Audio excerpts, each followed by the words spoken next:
আল্লাহ রাসূল সাল্লাল্লাহু আলাইহি সাল্লাম বলেন যে জিলহজ মাসের চাঁদ দেখার আগেই তোমরা তোমাদের নখ চুল এগুলোকে কেটে নেবে।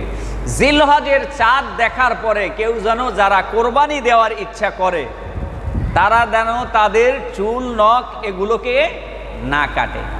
কখন কখন? জিলহজের চাঁদ দেখার পরে যারা কোরবানি করার ইচ্ছা করছে তারা যেন তাদের চুল নখ ইত্যাদি এগুলো যেন না কাটে। কখন কাটবেন?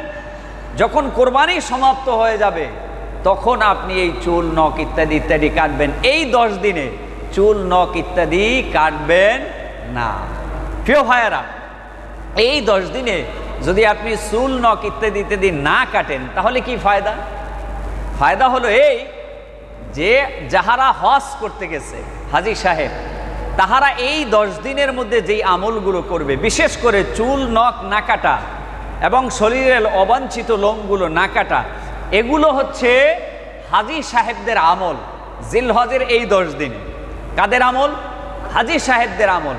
তো হাজী সাহেবদের সাথে সমন্বয় করে আপনিও যদি এই আমলগুলো করতে পারেন, হাজী সাহেবরা হজ করতে গিয়ে যে আমলগুলো করলো ওই আমলগুলোর সব আল্লাহ তাআলা আপনার এই আমলটার মাধ্যমে দিয়ে দিবেন। সুবহানাল্লাহ বলেন।